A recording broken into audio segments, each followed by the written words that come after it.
അസ്സലാമു അലൈക്കും വറഹ്മത്തുള്ളാഹി. അൽഹംദുലില്ലാഹി റബ്ബിൽ ആലമീൻ. വസ്സലാത്തു വസ്സലാമു അലാ അഷ്റഫിൽ മുർസലീൻ വഅലാ ആലിഹി വസഹ്ബിഹി വസല്ലം.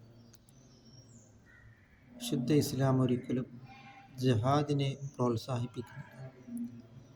ഒരു മനുഷ്യനെ കാണുമ്പോൾ, ഒരു മുസ്ലിമീങ്ങൾ അങ്ങോട്ടും ഇങ്ങോട്ടും കാണുമ്പോൾ അസ്സലാമു അലൈക്കും, നിനക്ക് അള്ളാഹുവിൻ്റെ രക്ഷയുണ്ടാകട്ടെ എന്ന് പറയുന്നതായ ഒരു മതമാണ് വിശുദ്ധമായ ഇസ്ലാം.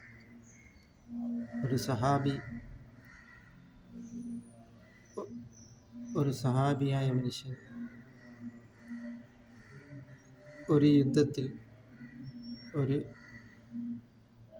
അമുസ്ലിമിനെ പോരാടുകയാണ്.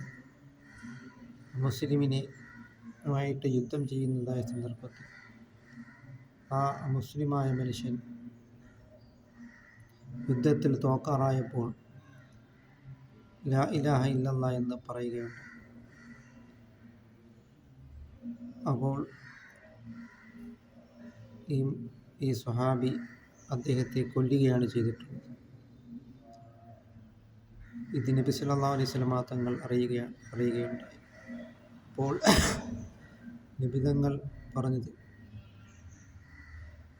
മുസ്ലിമായതിനു ശേഷം പിന്നെന്തിനാണ് അദ്ദേഹത്തെ കൊന്നതെന്ന് ചോദിച്ചപ്പോൾ അത് അദ്ദേഹം തോക്കുമെന്നുറപ്പായപ്പോഴാണ്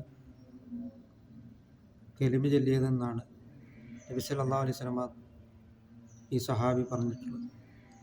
അപ്പോൾ നബി തങ്ങൾ പറഞ്ഞത്, നീ അദ്ദേഹത്തിൻ്റെ ഹൃദയത്തെ കീറി നീ നോക്കിയിട്ടുണ്ടോ എന്ന് പറഞ്ഞുകൊണ്ട് നബി തങ്ങൾ കോപിക്കപ്പെടുകയാണ് ചെയ്തിട്ടുള്ളത്. പിന്നീട് ഈ സ്വഹാബിക്ക് നബി തങ്ങളുടെ മുഖത്ത് തന്നെ നോക്കുവാൻ ധൈര്യമുണ്ടായിട്ടില്ല. അങ്ങനത്തതായൊരു മതമാണ് വിശുദ്ധമായ ഇസ്ലാം. ഒരിക്കലും തീവ്രവാദത്തെ പ്രോത്സാഹിപ്പിക്കുന്നില്ല. യഥാർത്ഥ മുസ്ലിമീങ്ങളിൽ അല്ലാഹു തആല നമ്മളെ ഉൾപ്പെടുത്തുകയും ചെയ്യുമാറാകട്ടെ.